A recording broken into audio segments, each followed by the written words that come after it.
na we in Congress were able to approve as well. Na kung tutuusin, naging bahagi tayo because of the fear that was injected to the minds of the people, not only of this country, but all over the world. Sugar man na. So, ang pandemic kasi, I think, hindi katulad na nangyari sa atin noong nakaraang pandemic, na kung saan di-lockdown tayo lahat.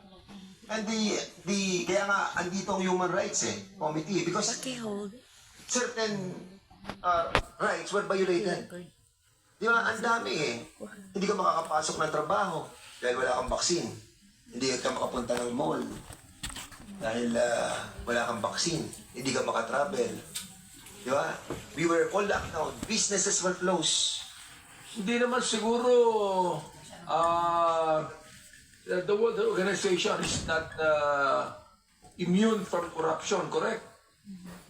What I'm saying is, yung mga malaking manufacturing dito ng gamot that would influence some of the members of the World Health Organization.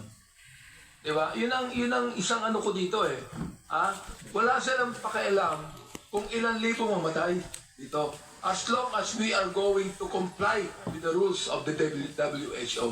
Kaya sinasabi ko, anong penalty, anong sanction?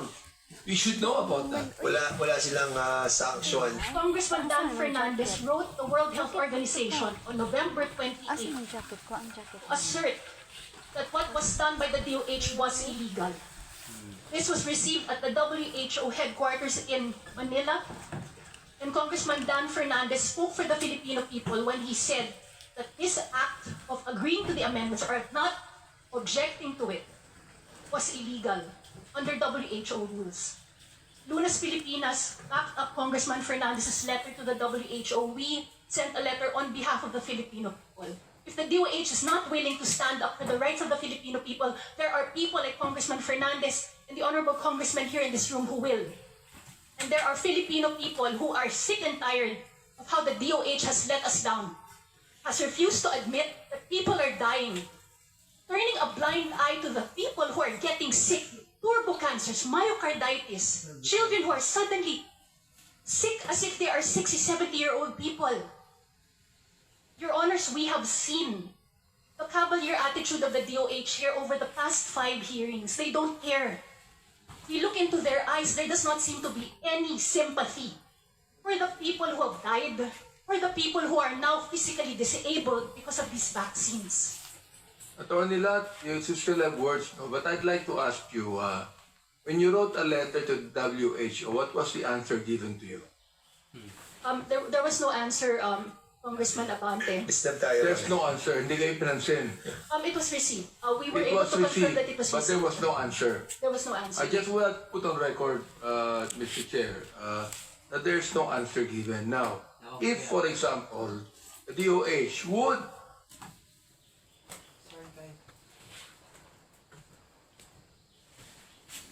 in a way support you on this, you think it will help? With all due respect, I think it's too late because according to the rules, any amendments, any objections to the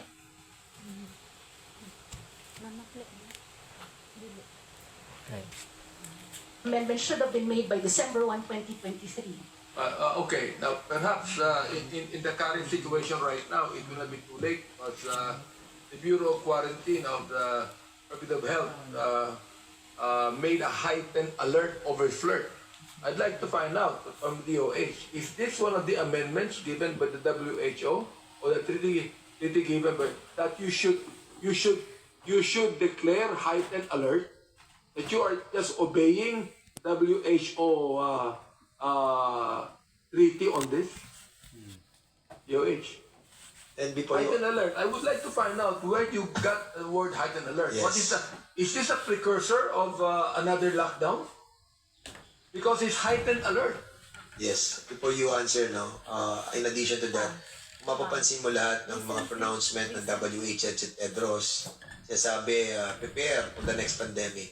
Sabi ni Biden, prepare for the next pandemic. Ito naman, Pilipinas, so heightened alert, prepare for the worst. Are you conditioning the minds of the Filipinos to be prepared on something? Kaya nakakano Sige, si Sir, ano pa ang pangalan nila? Can you state your name? Dr.